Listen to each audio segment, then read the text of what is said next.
지금 5,100도 무너졌네요. 5,093이 됐습니다. 어떻게 봐야 될까요, 멘토님? 진짜 이거 웃음밖에 안 나오는 할 말이 일이고, 없습니다. 근데 기뻐서 웃는 게 아닙니다. 네. 뭐라 할 말이 없는데 저는 항상 그랬습니다. 음, 뭐 비투하지 마시라고 말씀도 여러 번 드렸고요. 뭐 네. 여기서만 말씀드린 게 아니라 네. 제가 펜앤마이크에서도 몇 달째 계속 얘기했지 않습니까? 결국에는 이제 그동안 지수가 가파르게 올랐던 부분에 있어서 네. 강하게 차익 매물이 나왔다. 근데 음, 생각해보면 도대체 왜 일본이랑 대만은 한 4%밖에 안 빠졌는데 네. 우리나라 도대체 왜 마이너스 12% 14%냐 이게 궁금하신 분들이 많을 건데 우리나라 산업 구조 때문에 그렇습니다. 네. 무슨 말이냐면 일본 같은 경우는 내수 경기가 커버가 되죠. 그렇기 때문에 사실은 물론 뭐 일본도 원유랑 이런 거 수입을 하죠. 함에도 불구하고 내수 경기가 되기 때문에 네. 사실 그나마 충격을 덜 받았다 이렇게 볼 수 있겠고 대만 같은 경우는 사실 반도체가 주력 사업이죠. 그러니까 대만은 사실 TSMC가 답니다. 그쵸? 근데 거기 산업 자체가 사실 물론 거기도 뭐 원유가 필요하겠죠. 근데 네. 우리나라는 보시면 알겠지만 반도체도 반도체지만 우리나라 제조업들 많이 하고 있죠. 그러니까 사실 우리나라는 제조업의 나라잖아요. 네. 그리고 우리나라 같은 경우는 원자재를 무조건 수입했어야 되죠. 그렇죠? 뭐 물론 다른 나라도 마찬가지지만 우리나라는 기본적인 우리나라를 지탱해주는 베이스 산업이 이제 원자재를 수입하고 원유를 수입하고 쓰지 않으면은 안 되는 구조잖아요. 네. 뭐 대표적으로 뭐 조선도 그렇고 뭐 화학 사업도 그렇고 네. 뭐 다 그렇습니다. 일반적으로 제조업 사업이 그러다 보니까 사실 그런 거고 또 이거에 영향을 받은 거. 우리나라는 사실 아직 휴전일 뿐이지 이게 분단국이지만 전쟁을 쉬고 있는 거잖아요. 우리나라는 사실. 네. 그러니까 이제 여기까지 간 거예요. 그러니까 뭐냐면 야 대한민국이라는 나라가 사실은 분단국이다. 그쵸. 네. 그렇죠. 그러면 이제 그 불안감까지 퍼진 거예요. 그렇죠. 지금은? 진영학적 리스크가 여기까지 온 거예요. 아, 예, 아까 뭐 뉴스 보니까 안철수 의원이 이란다 뭐 북한이다 뭐 이런 얘기 하던데 사실은 뭐 가능성이 아예 없는 건 아니죠. 근데 이제 그런 거예요. 그러니까 다른 나라보다 우리나라가 유독 많이 빠진 이유는 이제 우리나라 한반도 자체가 사실 이슈가 있고 북한도 핵을 계속적으로 만들고 있잖아요. 네. 그러니까 이란 사태, 그러니까 베네수엘라, 이란, 북한 이런 식으로 좀 엮이다 보니까 더 빠진 거다. 이렇게 좀 해석을 해볼 수 있을 것 같고 네. 그 다음에 사실 그것도 있어요. 너무 많이 올랐기 때문에 너무 많이 올랐기 때문에 패닉셀도 강하게 나온 거다. 좀 이렇게 볼 수 있을 것 같습니다. 너무 많이 올랐기 때문에 패닉셀도 강하게 올랐다. 그러니까 이게 만약에 우리 증시가 그냥저냥 그런 증시였으면 이게 조금 더 타격이 좀 덜했을 것 같은데 지금 오르고 있는 속도가 너무나 빨랐기 때문에 또 어떤 분들은 지금쯤이면은 한 번쯤 조정장이 올 때는 됐다. 이런 말씀을 하시기는 하셨는데 그럼에도 불구하고 지금 많이 빠진 건 맞는 거죠? 이 이틀 속도가. 만에 코스피가 거의 20% 빠졌거든요. 많이 빠진 거죠. 하루로만 치면은 옛날에 그 9.11 때, 2001년도 9.11 테러 때 당시보다 더 빠졌어요. 그러니까 저는 오늘 장 보면서 우리나라가 전쟁 났냐. 뭐 누가 보면은 진짜 대한민국이 전쟁 났어 이렇게 네. 볼 수 있을 정도로 많이 네. 빠졌고 오늘 반대 매매도 한몫했습니다. 그러니까 오늘은 스탁론 반대 매매 나왔거든요. 네. 근데 내일은 증권사 반대 매매 나올 거예요. 그래서 지금 신용미수 들어가신 분들이 문제예요.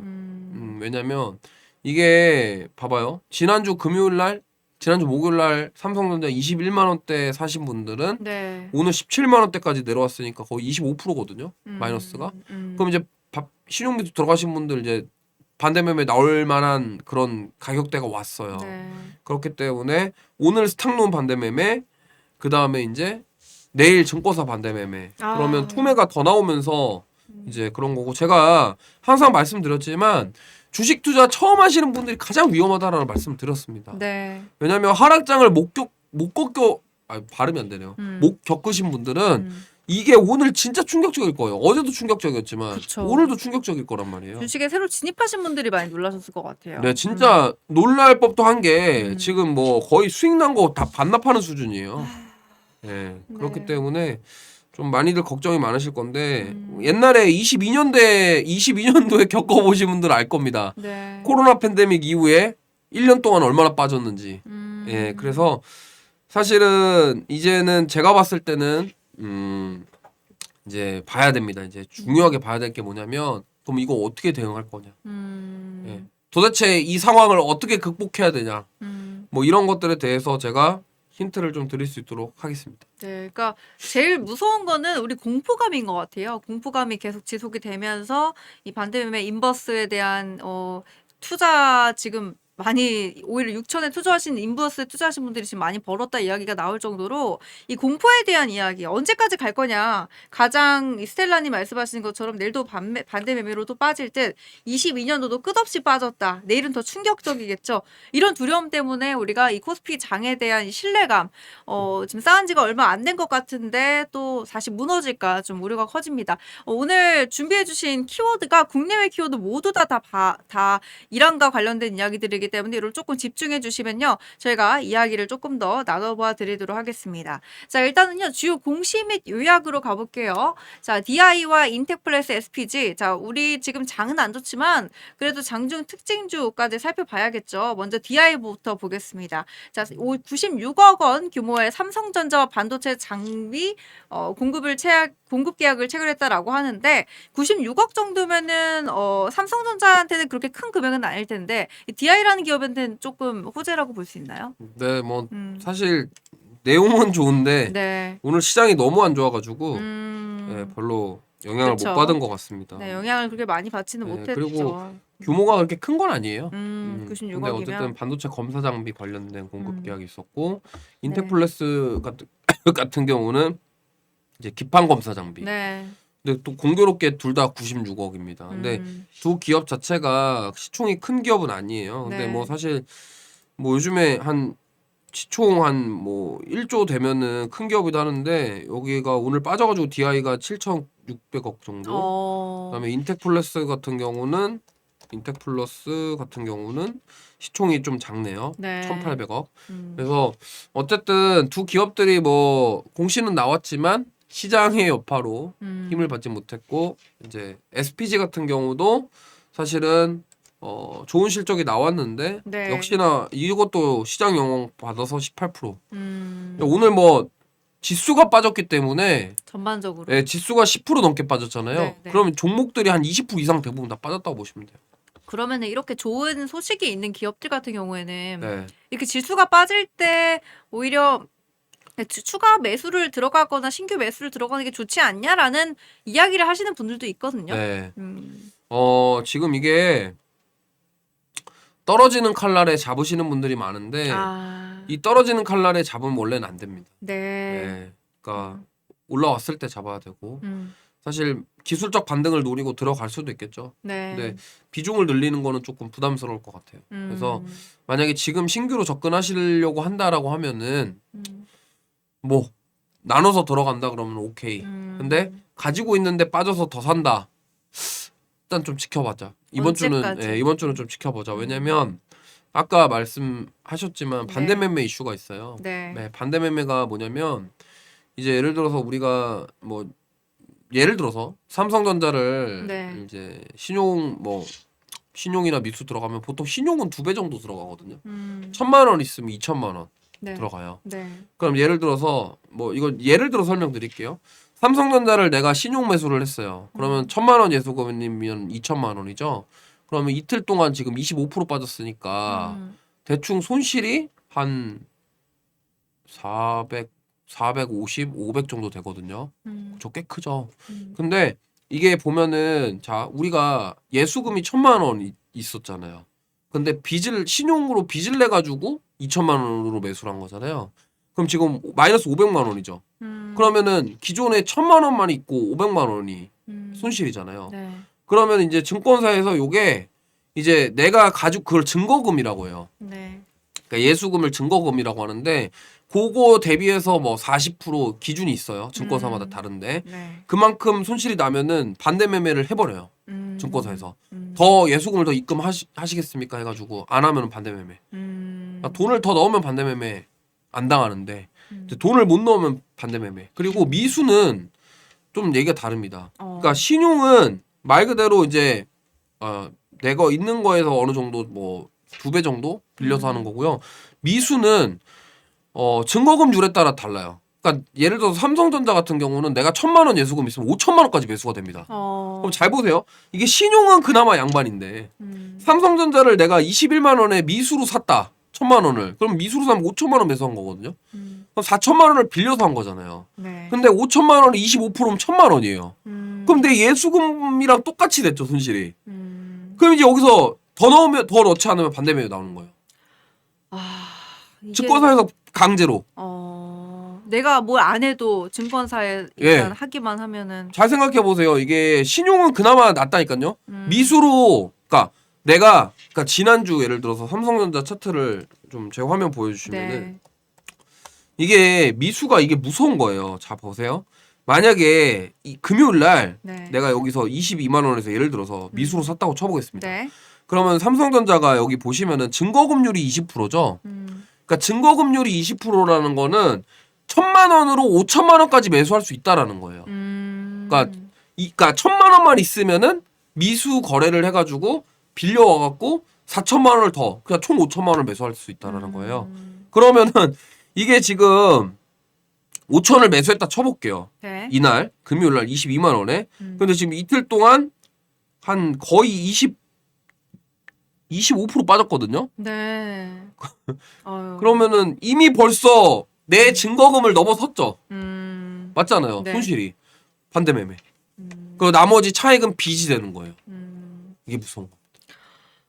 지금 스텔라님께서 미수는 원금 대비 신용보다 훨씬 더 많이 살 수 있어서 절대 하면 안 된다. 네, 이런 맞아요. 얘기를. 그래서 저게 그 말이에요. 그러니까 신용은 딱 예수금만큼만, 그러니까 1,000만 원 예수금이면 1,000만 원을 신용으로 빌리는 거죠. 네. 근데 미수는 증거금률에 따라서 더 많이 빌릴 수 있어요. 그러니까 리스크가 엄청 큰 거죠.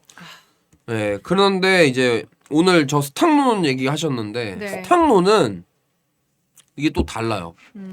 그러니까 증권사 말고 다른 데서 이제 스탁론을 해주고 오늘 반대 매매가 좀 나왔어요. 스탁론에서. 네. 근데 이제 내일부터 이제 본격적으로 증권사 반대 매매 나오는 겁니다. 그러니까 예수금을 못 채우면 반대 매매. 반대 매매는 시장가 매도를 해요. 그러니까 그냥 바로 물량 한 번에 던져버려요. 네. 그러니까 요런 리스크가 있다. 자, 리스크를 좀 잘 관리하셨으면 좋겠고, 지금 많은 분들께서 지금 난리가 났다 이런 얘기 많이 하시는데, 조금 더 지켜보도록 하겠습니다. 오늘 관련된 얘기가 다 이거 관련된 얘기거든요. 장중 특징주 이런 거 좀 빠르게 살펴보고 좀 중요한 이슈로 빨리 넘어가도록 할게요. 장중 이슈 S51 미국과 이란 전면 전속에서 신고가 경신했다. 조금 특징적인 것 같은데 왜 S51이 지금 유가도 좀 불안하고 이런 상황 속에서 갑자기 오른 건가요? S51 최대주가 아람코예요. 네. 아람코가 지금 63% 갖고 있습니다. 그냥 저기는 아람코 거예요. 사실은 어떻게 보면 우리나라에 상장돼 있는데. 네네. 근데 제가 화면 보여주시면은 아까 장중에 25% 갔다가 네. 15% 하락했습니다. 그러니까 오늘 위아래로 40% 움직인 거예요. 그러니까 지금 이런 상황입니다. 대부분 다 이렇게 마감했거든요. 그러니까 올라도 좀 굉장히 불안하게 오르는 그런 추세인 것 같아요. 그러니까 이게 네. 보세요. 고점이 플러스 25%인데 종가가 마이너스 14%면은 위아래로 40% 움직인 거죠. 그러니까 이 정도로 변동성이 지금 엄청나다. 네. 자, LIG 넥스트 원도 지금 네. 장중 27% 급등해서 신고가 경신했다라고 하는데 이것도 관련된 이슈로 같이 묶어서 봐야 되는 건가요? 넥슨 같은 경우는 사실 저기가 이제 그 뭐지? 미사일 날라오는 거 요격하는 그런 거를 수출을 했어요. 그러니까 중동 쪽에다가. 네.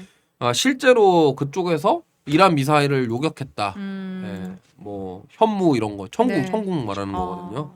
뭐 그래서- 테크 윙도 마찬가지인가요? 네? 테크 윙도 지금 비슷한 테크윙은 반도체예요. 반도체로. 네, 네, LIG 넥슨은 어쨌든 그래서 이것도 마찬가지입니다. 네. 아까 27% 갔다가 음. 아까 지금 또 마이너스 11% 갔다 또 넥스트 트레에서 또 올라가고 있는데 어제 상한가 갔었거든요. 지금 방산주들이 다 이런 식으로 움직였어요. 아유. 예.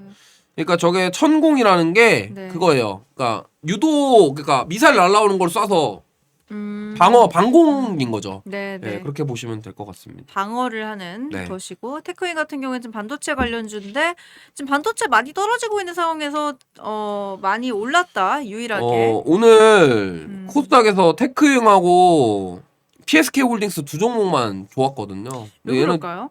그래도 잘 버티고 있어요. 그러니까 지금 코스닥의 일부 반도체 소부장들이 네. 지수 빠지는데도 음. 생각보다 잘 버텨주고 있다. 그만큼 테크윙이 지금 좋은 기업이다 이렇게 우리가 또 해석을 할 수도 있는 걸까요? 그것도 그렇고요. 네. 지금 이따가 말씀드릴 내용이 포함돼 있어서 이따가 말씀드리고 얘가 상대적으로 좀 덜 올랐어요. 그래서 좀 주목을 받은 것 같습니다. 네. 일부만 다 그런 게 아니라 한두 개 일부만 이렇게 됐어요. 그러니까 이따가 좀 디테일하게 말씀드릴게요. 네, 이따가 저희가 국내 이야기 다 국외 이야기 다 한꺼번에 넣었거든요. 그때 네. 다시 살펴볼게요. 자, 다음 페이지 보여주시면 이제 본격적으로 들어가겠습니다. 키워드로 보는 오늘 시장. 먼저 국내 시장 서킷 브레이커 반도체 미국과 이런 세 가지 가져왔습니다. 먼저 서킷 브레이커부터 보겠습니다. 자, 서킷 브레이커가 뭔지 오늘 모르셨던 분들 다 아실 것 같은데 네. 그래도 좀 부탁드릴게요. 서킷 브레이커가 왜 걸리는 거죠?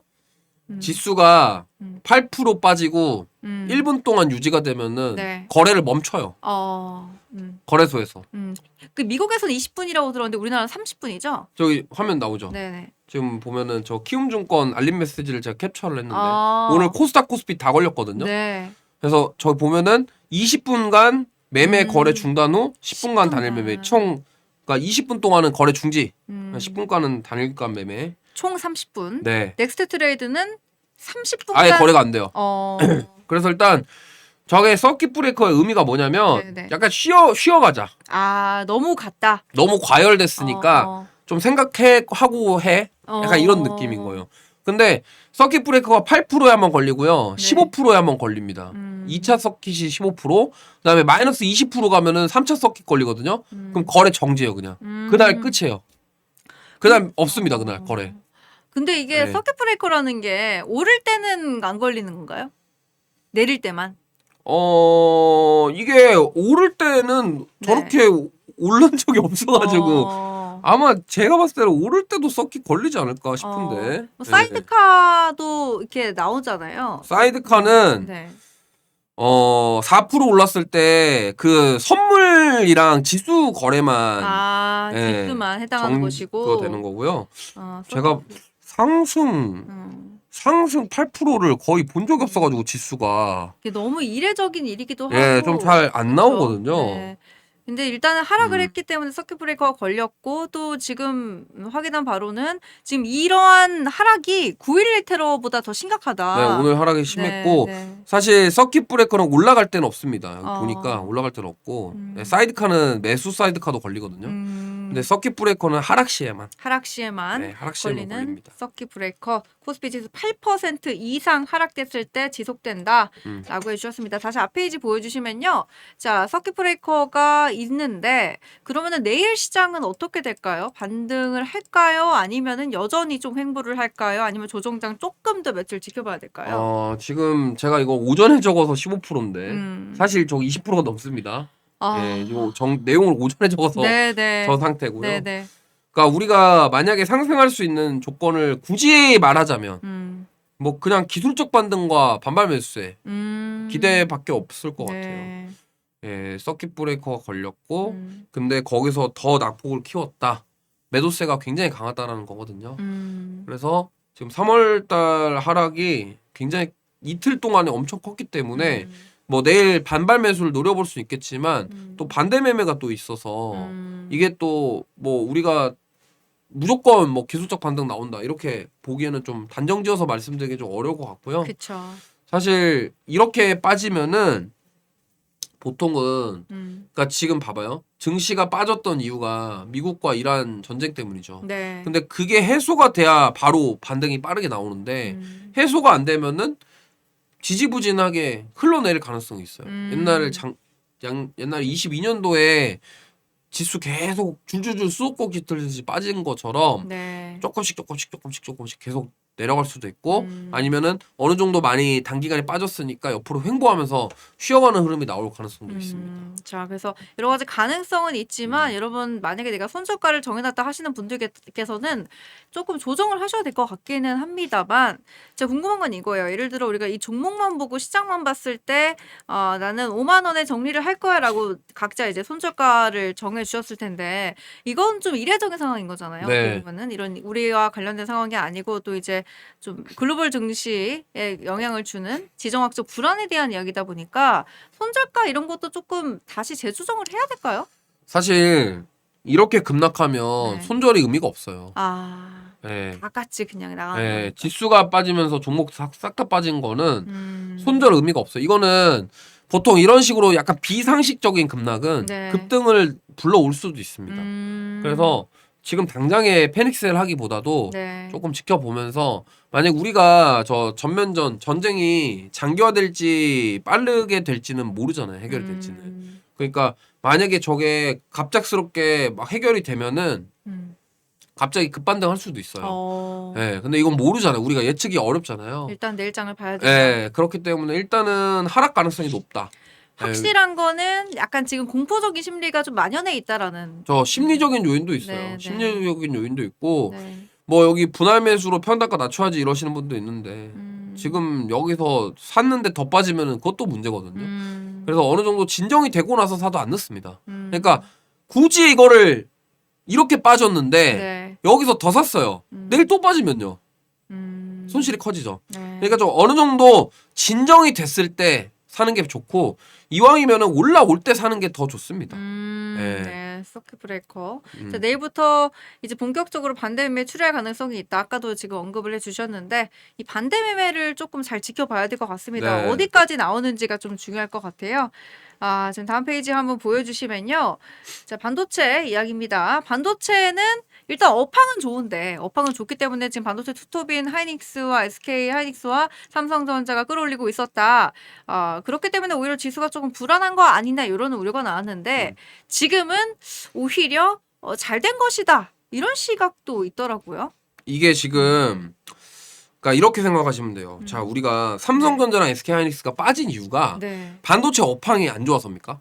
아니죠. 아니죠. 네. 그러니까 올해 영업이익 추정치도 좋고 업황도 좋고 돈도 잘 벌고 다 좋은데 그쵸. 빠진 이유는 하나예요. 전쟁. 네. 전쟁 때문에 빠진 겁니다. 그래서 만약에 이 전쟁이 빠르게 해소가 된다면 네. 이거 가정입니다. 음. 빠르게 해소가 된다면 바로 반등이 나올 가능성이 가장 크게 반도체예요. 예. 그래서 좀 보시면 좋겠고. 그래서 보면은 저는 오늘 그래서 아까 PSK 홀딩스랑 테크윙처럼 네. 지금 코스닥의 일부 종목군들은 그나마 선방했거든요. 그래서 제가 봤을 때는 만약에 우리나라 증시가 반등이 나온다 그러면 네. 아마 뭐 당연히 코스피 대형주들이 세게 반등 나오겠지만 코스닥 쪽에서도 선방하면서 강하게 상승 나올 가능성이 있다라고 봐요.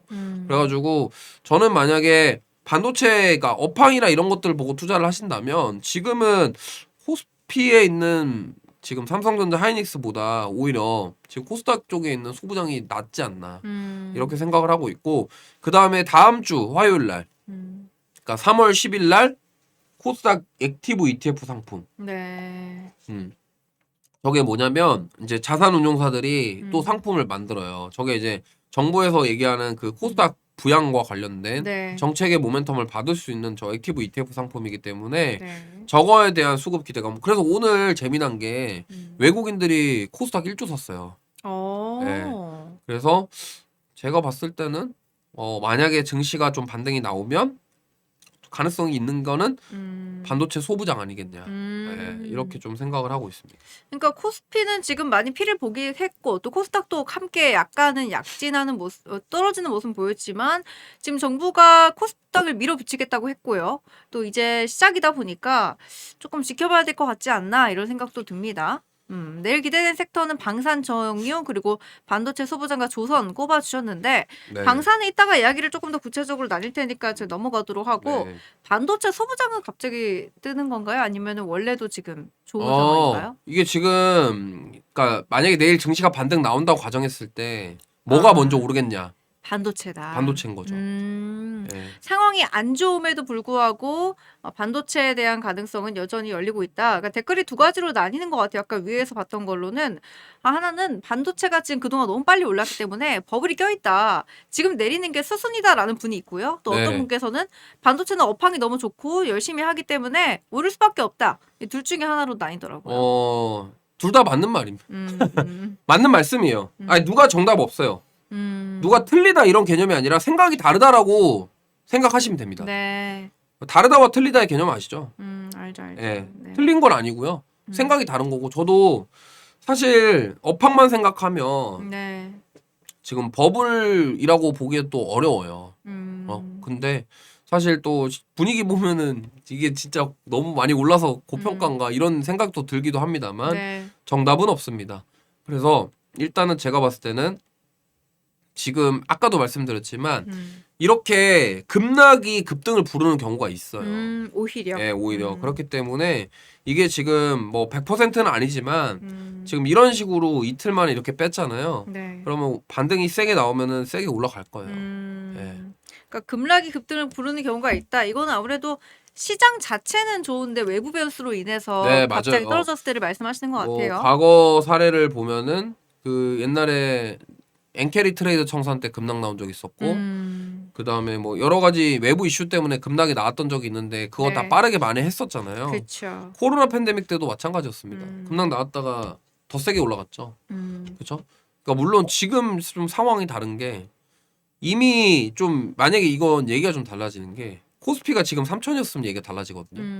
근데 지금 6천까지 갔다가 이렇게 확 떨어진 거라서 이게 급락이 오히려 급등을 부를 수도 있어요. 하지만 그게 과연 그렇게 될 거냐라고 장담은 할 수 없습니다. 네. 왜? 이 이란과의 전쟁이 길어지면은 쉽게 반등하기 어려워요. 예. 왜냐면 그로 인해서 우리나라 기업들이 피해를 많이 보기 때문에 이 전쟁 규모가 그냥 단지 뭐 이란에만 국한된 게 아니라 이게 쬐꼼쬐꼼한 국지전 플러스에다가 국제전 네. 양상 지금 유럽도 지금 참전하려는 영향을 보이고 이게 있고. 우리가 생각을 하셔야 될 게 그 지금 보시면은 호르무즈 해협 이슈가 하나 있죠. 네. 그다음에 레바논의 헤즈볼라 음. 도 있고 음. 그다음에 예멘의 후티 반군 어. 그 이슬람 그 극우가 아니죠. 극단적인 무장 세력들. 네, 네, 근본주의자들. 네. 네. 그게 대부분 다 시아파 쪽이거든요. 네. 그러니까 이란이 시아파 쪽인데 음. 그 시아파 무장 세력들 음. 그쪽들이 좀 약간 테러 이런 게 좀 심해요. 옛날에 알카에드도 그랬고요. 네. 그렇기 때문에 지금 예멘의 후티 반군이 또 어떤 식으로 왜냐면 그 이란이랑 그 아라비아 반도 사이에 호르무즈 해협이 있잖아요. 네. 그 왼쪽에 좀 오다 보면은 그 파나마 운하 가는 그 아덴만 지나서 파나마 운하 가는 길에 거기 딱 예멘이랑 소말리아 그 사이거든요. 그래서 지금 보면은 이슬람 그 국가들 안에서 무장 단체들이 이게 얼마나 진짜로 국지전을 일으킬지 네. 계속적으로 테러 행위를 할지 알 수가 없습니다. 음. 그러면은 사실 보세요. 만약에 선주들 그러니까 그런 뭐 원유라던가 이런 것들을 운반하는 입장에서는 지금 중동 분위기가 이렇게 안 좋은데 배를 띄워가지고 보내는 것 자체도 불안하죠. 네. 그러니까 공급망에 차질이 생기는 겁니다. 그게 공급이 줄어들면 물가가 오를 수 있는 거고요. 네. 그러니까 이게 연쇄작용이에요. 그리고 지금 아랍에미리트도 이란 군사적으로 대응한다 뭐 이런 얘기도 나오고 있습니다. 그래서 지금 뭐 이래저래 지금 중동이 그냥 장난이 아니에요. 지금 분위기가. 그래가지고 당분간 이 영향을 좀 받을 수밖에 없는 네, 그런 자, 상황이다. 뒤에 이어서 보겠습니다. 미국과 이란 세 번째 키워드. 아까 이거 얘기 나눴고요. 외국인 샀다. 자, 미국과 이란 지금 네. 가장 큰 문제가 지금 말씀 주시는 호르무즈 해협. 네. 유가에 대한 영향력이 얼마나 클 것인가인데 우리 멘토님께서는 이렇게 봐주셨습니다. 미국과 이란의 갈등이 장기화할 가능성이 있고 네. 장기화한다면 우리 국내 증시의 반등의 가능성은 조금은 줄어들 수도 있겠다. 네. 그럼에도 불구하고 좋을 수 있는 종목 세 가지 꼽아주셨어요. 하나 에어로? 저거 지금 뭐 좋다 말다 판단이 안 됩니다. 오늘 또 다 하락 마감해가지고요. 네. 어쨌든 지금 저 지정학적 리스크에서 가장 수혜를 볼 수 있는 게 뭐 정유, 방산, 해운 이렇게라고 얘기를 했는데 네. 저 세 가지 섹터 다 빠졌어요. 아, 결국에는. 네. 그래가지고 지금 사실 안 빠진 종목이 없어서 이게 뭐 전애들은 모멘텀을 잃지만 이게 올라간다 좋다 뭐 이런 판단을 하기에는 일단 지금 시장 반등이 먼저라서 제가 봤을 때는 뭐 저거는 그냥 걸으셔도 오늘만 봤을 때는 걸으셔도 될 것 같습니다. 네, 하나 에어로스페이스와 SOL 펜오션 가져와셨지만 이게 뭐 방산이 좋다고 해서 사실은 관련된 종목은 좋을 수도 있겠으나 네. 직접적인 관련이 없는 국내 기업까지 그런 방산의 어떤 화랑을 가져오기에는 일단 상황 자체가 너무 안 좋다라는 부분을 콕 집어 주셨고 자, 본격적으로 이제 조금 더 이야기 깊게 나눠볼게요. 다음 페이지 보여주시면요. 자, 이란, 호르무즈선, 유조선 10척이 10척이 불탔다. 산유국들이 우회로로 타진했다라고 하는데 그러니까 어쨌든 전쟁 상황이 지금 계속되고 있는 거다. 뭐 이란은 보복을 하고 있고 미국도 네. 전면전 가능성을 이야기를 하고 있고 좀 더 지켜봐야 될 것 저 말이 같습니다. 달라요. 음, 양쪽 말이. 음, 정답이 뭔지 우린 모릅니다. 저기 안 가봤잖아요. 맞아요. 정답은 그러니까 지금 이란은 자기네들이 저기를 통제하고 있다 그러고 네. 미국은 미국 해군이 유조선을 호송하고 있다 그러고 아, 그래서 아니 저기 안 가봤으면 몰라요. 음. 그쵸? 음. 근데 뭐 어쨌든 그래서 저러한 것들이 불확실성을 키우고 변수를 만들기 때문에 우리 증시가 직격탄을 맞았다. 네, 이렇게 볼 수 있을 것 같습니다. 자, 일단 문화일보에 나오는 기사 몇 가지만 제가 알려드릴게요. 미국과 이란 전쟁 얼마나 이어질까? 4주에서 5주 플러스 알파 가능성 무게를 두고 있다라는 기사 내용인데요. 이제 전쟁이 어느 정도 지속될지 사실 이건 누구도 알 수 없습니다. 우리나라 사람도 네. 알 수 없고 뭐 트럼프 대통령도 알 수 없고 뭐 이란도 알 수는 없지만 본격적인 전쟁이 끝난다고 하더라도 이란전에 대미가 장식되지는 않을 것 같아요. 왜냐하면 베네수엘라 같은 경우에는 조금 이제 대통령 이슈로 이제 약간 일단락된 경향이 있기는 하지만 이 이란 전쟁 같은 경우는 이란에서만 끝나는 것이 아니라 또 관련된 중동 국가들 또 말씀 주셨던 무장 네. 단체들이 네. 상당히 많이 퍼져 있어요. 전 맞아요. 세계에 여기저기 퍼져 있어서 이걸로 끝난다기보다는 이걸로 시작이 아닐까. 이게 지금 계속적으로 불안한 게 뭐냐면 네. 지금 사실 시아파랑 수니파랑 사이가 안 좋거든요. 네. 그러니까 이슬람 안에서 시아파랑 수니파가 있는데 음. 시아파가 대빵이 이란이에요. 쉽게 말씀드리면. 그쵸. 그다음에 수니파 대빵이 사우디아라비아입니다. 음. 근데 지금 아랍에미리트랑 그 사우디 옆에 있는 나라들 있죠. 네. 거기가 다 수니파예요. 음. 그다음에 이란이라던가 시아파는 몇 국가가 없거든요. 네, 네. 근데 시아파랑 수니파랑 사이가 안 좋아요. 근데 지금 이란이 자꾸 미군 기지 쏜다고 하면서 아랍에미리트 쏘고 뭐 바레인 쏘고 어디 쏘고 하잖아요. 그럼 걔네들이 대부분 다 지금 아라비아 반도 왼쪽에 있는 나라들이 다 수니파 나라들인데 네. 열받죠. 그쵸. 아니 물론 명분은 미군 기지를 쏜다고 쐈겠지만 그 미사일 맞는 나라에서는 기분이 굉장히 나쁠 거예요. 아, 그쵸. 그리고 만약에 이란이 같은 수니파면은 상관없는데 음. 시아파다 보니까 굉장히 기분 나쁘거든요. 그러니까 자꾸 지금 사우디도 미사일 맞고 아랍에미리트도 맞으니까 여기서 우리도 군사 대응하겠다. 지금 이런 얘기도 나오고 있어요. 그러니까 지금 불확실성을 계속 키워가는 겁니다. 네.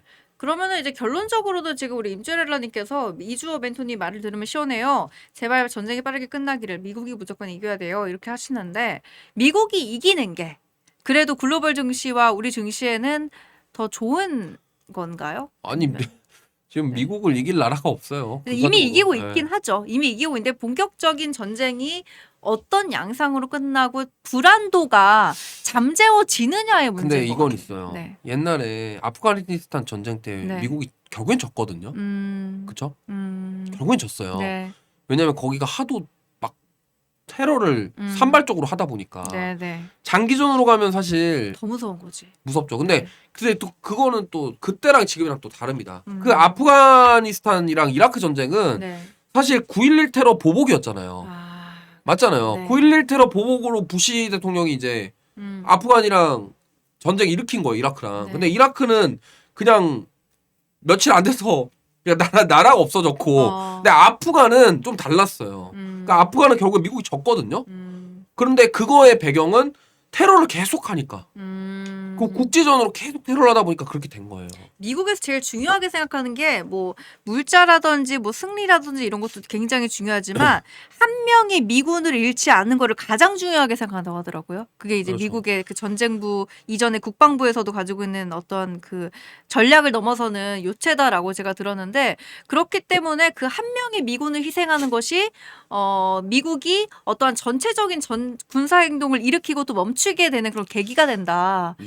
그런 의미에서 약간의 산발전이 더 위험할 수도 있겠다는 생각이 드네요. 네, 그러니까 미국 입장에서는 저게 되게 위험한 거예요. 그러니까 거기가 미국령도 아니고 네, 사실은 네. 거기에 다 이게 미군 기지들이 나눠져 있는 거잖아요. 그러니까 여기서 한번 뻥, 저기서 뻥 이러면은 사실 불편하죠. 그렇죠. 예.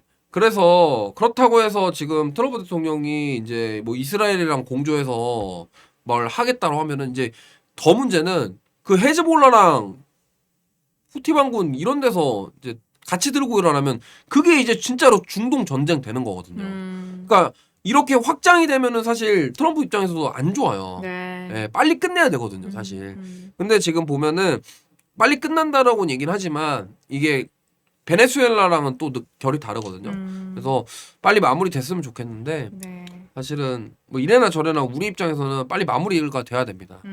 예, 근데 뭐 어떤 결과가 나올지는 우리가 이거는 예측할 수 있는 부분이 아니기 때문에 네. 계속 관심을 가지시면서 지켜보셔야 될 것 같아요. 자, 언제 끝날지는 우리가 알 수 없지만 장기전은 좋지 않다라는 진단해 주셨고요. 이제 해외 키워드로 가보겠습니다. 첫 번째 키워드 미국과 이란 아까 마찬가지고요. 이제 본격적으로 종목 얘기도 조금 나눠보겠습니다. 로키드 네. 마틴과 팔란티어 해주셨습니다. 네. 자, 미국과 이란으로 넘어갈게요. 자, 트럼프 대통령이 염두에 뒀던 이란의 차기 지도자감들도 다수 사망했다라고 이야기를 했다고 하는데, 그러니까 이번에 죽은 그 하메네이 말고도 그 아래에 있는 고위직들 많이 이제 많이 갔다라고 하더라고요. 이게 지금 보면은 트럼프 대통령의 방향성은 명확해요. 음, 그러니까 베네수엘라도 그랬고 음, 지금 이란도 그렇고 다 브릭스죠. 네, 음, 브릭스랑 친한 쪽이잖아요. 네네. 이란은 브릭스고 음, 베네수엘라도 그렇고 거기에 어쨌든 그래서 지금 그러니까 반미 친중하는 네. 그런 기업들 중심으로 약간 뭐 이런 세계 경제 질서를 재편하겠다라는 취지로 지금 이렇게 하고 있는 거고 사실 이스라엘 같은 경우는 워낙 미국이랑 돈독한 사이이기도 하고 제가 봤을 때는 저 이란과 관련된 부분은 사실 미리 좀 계획이 된 것 같아요. 베네수엘라도 마찬가지지만 그래서 어쨌든 지금 그렇게 해가지고 지금 하는 건데 이란은 지금 계속 저항을 하려고 하는 것 같습니다. 근데 저게 뭐 얼마나 길어질지 이거를 그러니까 이게 답답한 게 이런 거예요. 그러니까 시장이 이렇게 지정학적 리스크라던가 이런 우리가 해결할 수 없고 대응할 수 없는 이슈 때문에 빠져버리면 그냥 우리는 솔직히 말해서 이게 빨리 해결돼야지밖에 할 수 있는 게 없어요. 그러니까 우리나라가 뭐 저기에 직접적으로 뭐 어떻게 관여할 수 있는 상황도 아니고 맞아요. 그렇잖아요. 그렇기 때문에 이거를 우리가 예상해서 어떻게 할 수 없다 보니까 오늘 방산주들 빠진 이유도 그런 것 같아요. 뭐냐면 자, 방산주들이 당연히 전쟁이 일어나면 좋은 건데 네. 차익 매물이 나왔던 이유가 이게 빨리 해결될 수도 있지 않을까? 트럼프 대통령이 자꾸 저런 식으로 뭐 호송한다라고 이런 얘기 하니까 그렇기 때문에 그런 건데 그러면서 오히려 변동성 커지고 시장의 불확실성이 커지는 거예요. 장기화될 것이냐? 빨리 끝날 것이냐? 그래서 제가 봤을 때는 이게 좀 당분간 이어질 거다. 오늘 밤에 뭐 갑자기 뭐 이란이 항복한다 뭐 이러면서 하면은 하지 않는 이상 빨리 마무리되기 쉽지 않겠죠. 네.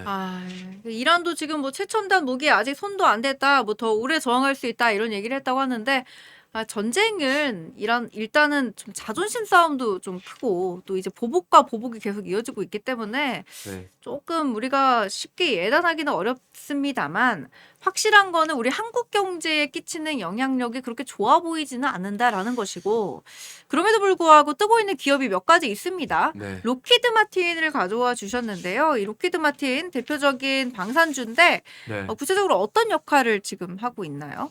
미국의 웬만한 것 다 만들어요. 예, 방산이에요. 그러니까 우리나라로 따지면은 뭐 하나 에어로스페이스 같은 느낌이에요. 알텍스도 마찬가지고요. 네네. 여기 지금 보면은 저 밑에 있는 노스롭 그루먼이랑 RTX랑 록히드 마틴이 대표적으로 미국 방산주인데 지금 계속적으로 시세가 잘 나와요. 그러니까 네. 저기는 그렇게 많이 빠지지도 않았습니다. 네, 그래서 트럼프 대통령이 지금 이란 정권 교체, 핵 제거 이 명분을 가지고 지금 시작을 해서 지금 미국의 방산 기업들은 계속적으로 지금 주목을 받고 있고요. 네. 사실 저 지금 보면은 저 오른쪽 밑에 자율형 드론 미사일 방어 부상 이런 얘기 나오잖아요. 네. 저게 지금 LG 넥슨이 상한가 간 이유가 그 천국 때문에 그렇습니다. 어. 예, 그래서 지금 보면은 뭐 전투기, 그다음에 미사일 이런 것들이 다 지금 미국 기업들 중에서도 저렇게 대장 역할을 하고 있기 때문에 네네. 사실 그래서 저 방산업체가 지금 그동안 많이 올랐어요. 예, 음. 많이 올랐는데 아마도 만약에 계속적으로 이런 식으로 지정학적 리스크가 불거지면은 추가 상승도 가능해 보입니다. 예, 그래서 만약에 미국 주식 하시는 분들은 지금 방산 쪽은 괜찮은 것 같다라고 저는 생각을 하고 있어서 네. 보시면 좋을 것 같아요. 왜냐면 이게 지금 러시아 우크라이나 전쟁도 겪었고 네. 그 다음에 이제 이란이랑 또 전쟁 났잖아요. 그쵸. 그러면 이제 다음은 또 어딜까? 어. 그러면서 방산주들이 또 계속 부각을 받을 수밖에 없겠죠. Who is next? 네. 근데 시작은 록히드 마틴이었다. 예. 어. 그래서 아까도 얘기했지만 네. 뭐 아까 뭐 북한 얘기도 나왔고 음. 뭐 이런저런 얘기가 나오는 게 다 이거랑 또 연결이 돼요. 이 북한 얘기가 나오는 게 그거더라고요. 지금 미국이 네. 이란을 공격을 한 이유 중에 하나가 핵. 핵인데 이렇게 북한화 될 거다. 사실상 핵 네. 보유국 그러니까 뉴클리어 파워가 될 거다라는 거에 대한 우려감을 표한 것 같고 또 이란이 핵을 가지고 있으면은 북한처럼 어떤 체제 수호 이런 걸 떠나서 실제로 이 핵을 활용할 그런 우려가 있다라고 좀 걱정을 하고 있는 것 같은데 이것 때문에 북한이 오히려 우리는 핵이 무조건 있어야 돼라는 명분이 더 강화된 거 아니냐 이런 네. 이야기가 나오더라고요. 그러니까 그렇게 되면은 지금 봐봐요. 이란을 친 이유가 네. 핵 보유 이런 부분 때문이잖아요. 그죠.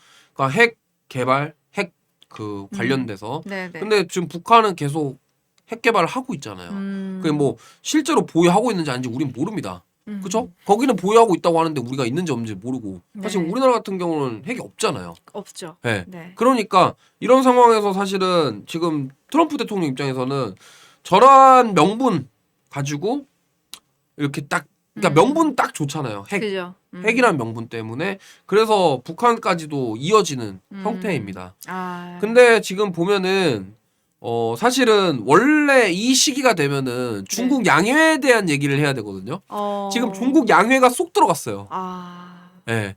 원래 3월 달에 지금 중국 양회가 열리는데 네. 지금 이것 때문에 중국 양회 얘기 싹 들어갔어요. 그러니까 중국도 사실은 저 미국이 이란을 치는 거에 대해서 이렇게 막 규탄하고 이런 식으로 하긴 하지만 네. 적극적으로 나서서 못하는 이유가 이게 지금 미국의 군사력을 봤거든요. 베네수엘라 때. 그러니까 중국도 이게 껄쩍지근한 거예요. 괜히 또 어설프게 이란 편 들었다가 이게 또 괜히 또 불똥 튀는 거 아니냐 뭐 이런 생각하는 거고 지금 러시아 같은 경우는 러시아대로 우크라이나랑 지금 싸우고 있잖아요.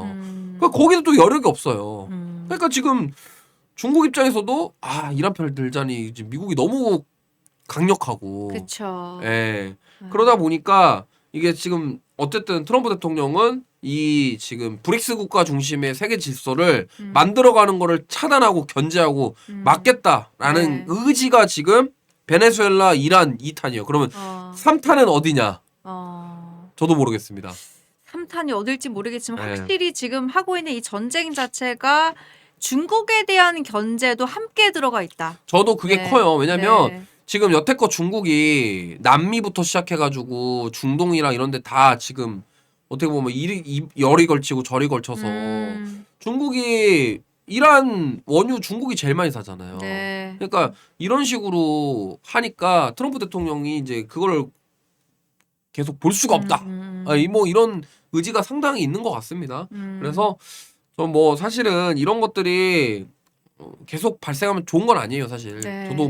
저도 되게 평화주의자거든요. 네. 근데 좋은 건 아니지만 어쨌든 브릭스 국가들은 지금 이렇게 해가지고 좀 정리를 하겠다는 트럼프 대통령의 의지가 실제로 보여주고 있기 때문에 음. 사실 또 미국 중간 선거도 앞두고 있어서 트럼프 대통령은 거침이 없습니다 지금. 예, 그래서 우리가 바라야 될 거는 사실 빨리 좀 마무리되는 거. 왜냐면 우리가 너무 지금 주식시장이 완전 거의 뭐 난리가 났잖아요. 맞아요. 그러니까 이러한 것들이, 그러니까 주식시장이 무너지면은 또 문제가 뭐가 생기냐면 연쇄적인 문제들이 하나씩 나와요. 그러니까 이런 것들은 빨리 좀 정리되는 게 좋습니다. 자, 이 로키드 마틴 관련한 이야기 몇 가지 들려드리면 이 로키드 마틴이 이제 사드와 패트리엇 요격 미사일 이 나오는 회사고 이 패트리엇 재고가 나흘 내에 소진될 수 있다라고 하는 분석이 나왔다고 합니다. 이 월스트리트 저널에 나오는 이야기인데요. 로키드 마틴이 지난해 패트리엇 미사일 600발을 생산했는데 이미 중동 지역에서는 수천 발이 발사된 것으로 추정된다라고 하고요. 네. 지난해 6월에 이란과 이스라엘 충돌 때도 미군은 사드 2기를 배치하고 150발 이상의 미사일을 공격했다라고 합니다. 그래서 전쟁이 끝난다고 하더라도 이란이 이제 후속 공격을 할 수도 있고 또 여기에 가지고 있는 영내 불확실성에 대비하기 위해서 이 중동 지역의 요격 미사일 수입이 중장기적으로 증가할 수 있기 때문에 로키드 마틴에 대한 주가가 계속해서 오르고 있는 거 아니냐 이런 이야기가 나오고 있는 것 같고요. 네. 자, 다음 페이지 보여주시면요. 이제 팔란티어 이야기를 나눠보도록 하겠습니다. 네. 팔란티어 얘기 나누기 전에 네. 엔스로픽에 대한 이야기 잠깐 멘토님한테 여쭤보고 싶은데 네. 이 AI 사용 범위를 두고 미국 정부와 엔스로픽이 갈등을 빚고 있어요. 네. 이 엔스로픽이 이번에 전쟁에 활용이 됐다라는 것 때문에 이 엔스로픽의 그 모델 클로드 이 클로드가 활용된 것 때문에 엔스로픽이 AI를 그렇게 쓰지 마라라고 불만을 이야기를 했다가 트럼프 대통령이 안 되겠다 너네 엔스로픽 공급망 위험 업체로 진단했다라고 하는데 이게 자국 기업에 대해서 그렇게 진단한 건 처음이래요. 이게 지정한 게 처음인데 네.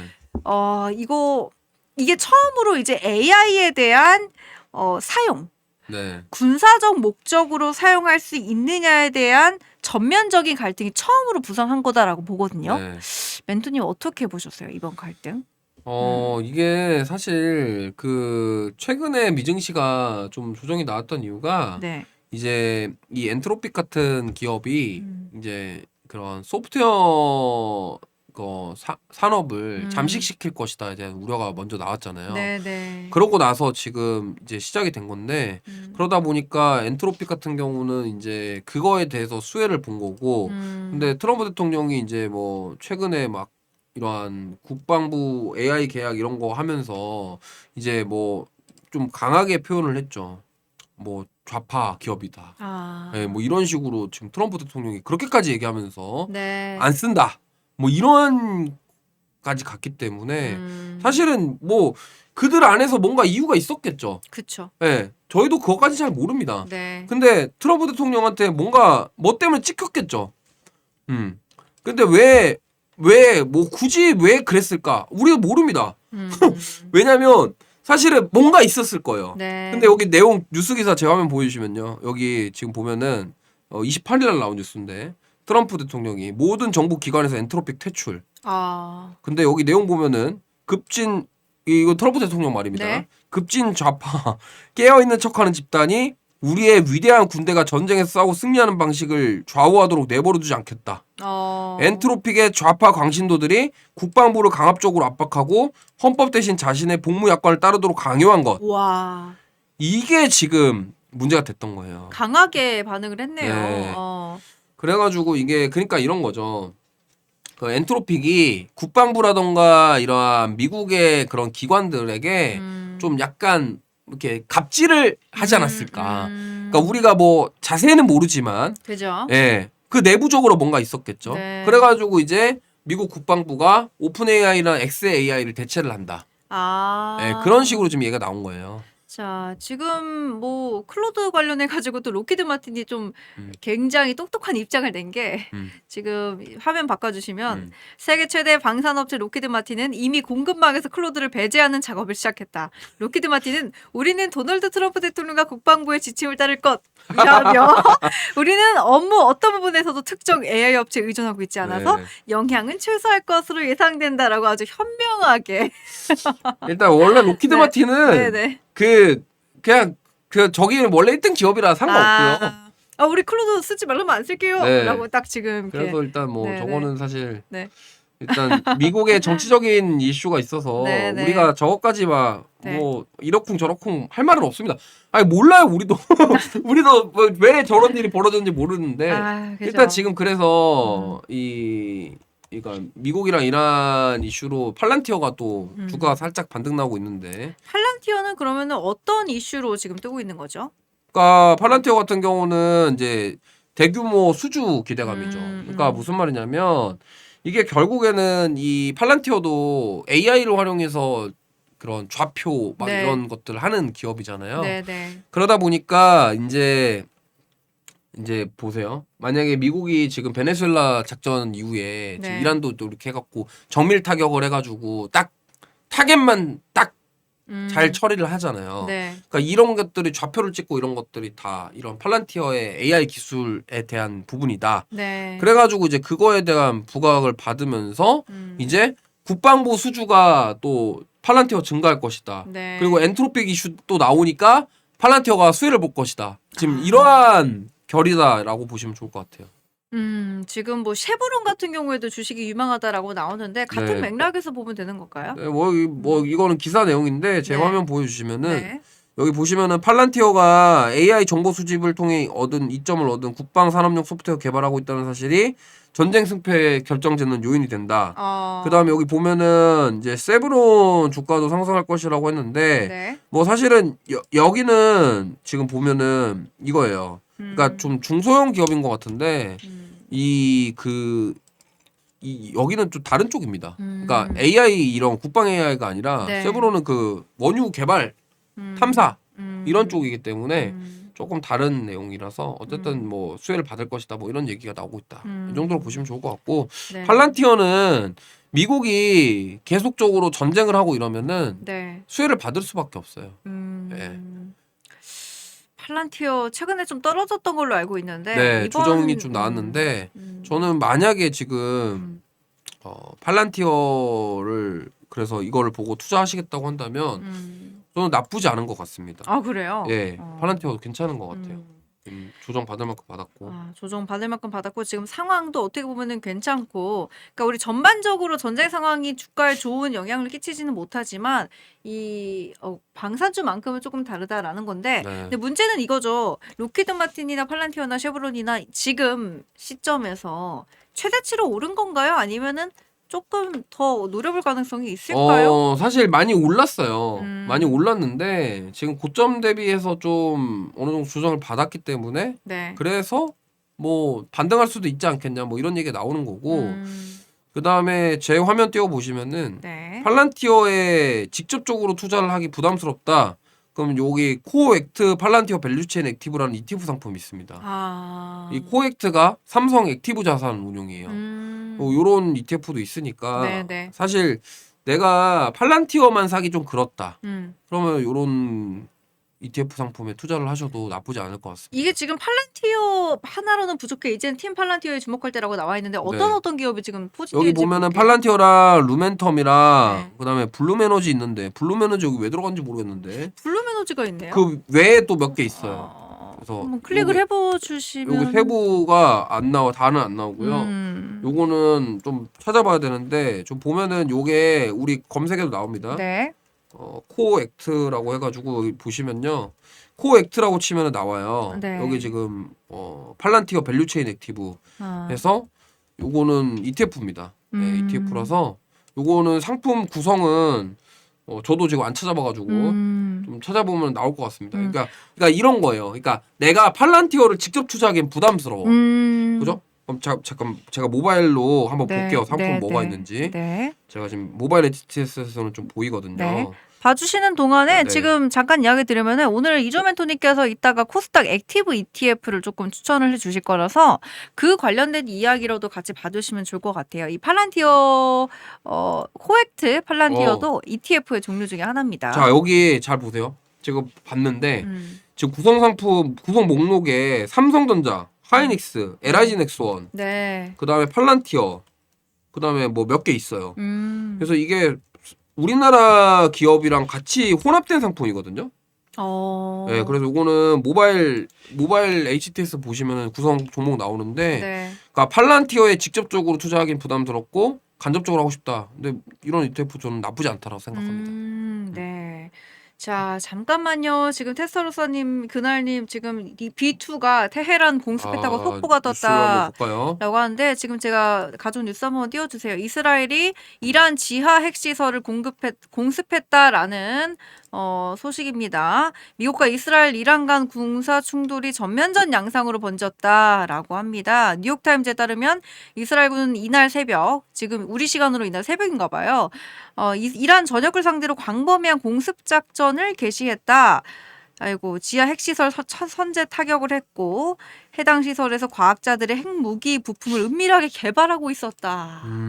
핵을 개발하고 있는 곳을 직접 타격을 했다라고 합니다. 지난해 이란 핵시설 여러 곳을 공습한 이후에 과학자들의 이동 경로를 추적해 새로운 지하시설 위치를 특정했으며 이를 바탕으로 정밀 타격에 성공했다라고 설명했다라고 합니다. 다만 이란 측은 핵무기 개발 의혹을 일관되게 부인해왔다. 그러니까 알 수 없는 거예요. 어디까지 개발을 했는지. 과학자들이 계속 이동을 하고 있다고 그러니까 하는데. 이게 제가 아까 말씀드렸지만 네. 저기 가보지 않으면 몰라요. 저쪽 가도 고위급 인사가 돼야지나 내용을 알지. 뭐 북한도 자기 핵 보유국이라고 하는데 우리가 핵 있는지 아닌지 어떻게 합니까? 그렇죠. 그렇죠? 네, 그렇습니다.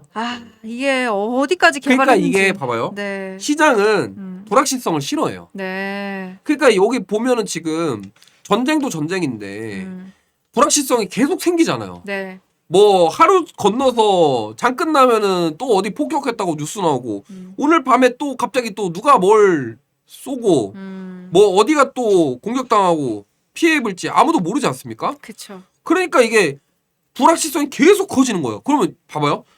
이게 우리 시장 참여자들은, 그러니까 우리나라 주식하는 분들 말고도 전 세계적인 투자자들은 네. 그냥 이 미사일 쏘고 이것만 해도 불확실성이에요.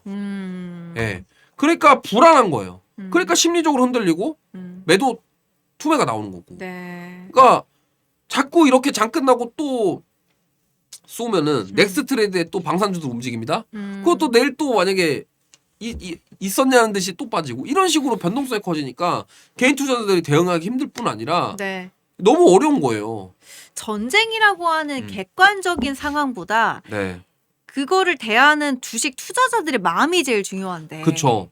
이게 전쟁이 딱 났으면은 그래 전쟁 딱 그러고 그래서 딱 전쟁 수혜주만 딱딱 가고 끝나는 거면 되는 건데 네. 사람 심리라는 게 이제 그런 생각이 들잖아요. 야 이게 베네수엘라처럼 빨리 끝날까? 아니 뭐 며칠 안에 끝날까? 아니면은 러시아 우크라이나처럼 오랫동안 할까? 네. 이런 걸 모르니까 네. 어떻게 됩니까? 불확실성. 그렇죠. 그러니까 시장은 뭐다? 불확실성 싫어합니다. 싫어한다. 네. 그러니까 이런 변동성이 나오는 거예요.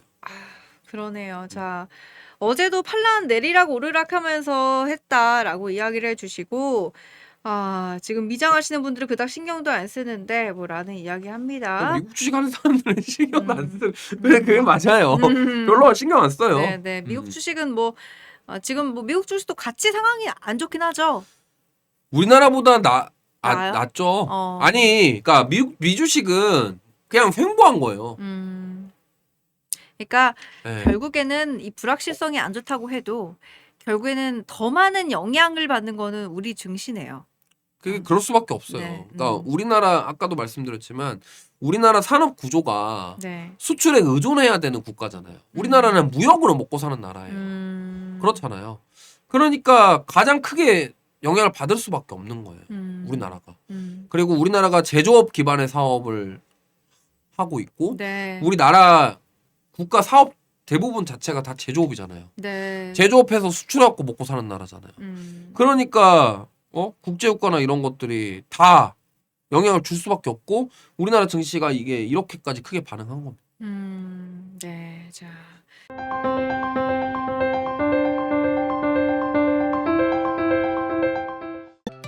다른 영상도 즐기시려면 구독 버튼을 꼭 눌러주세요.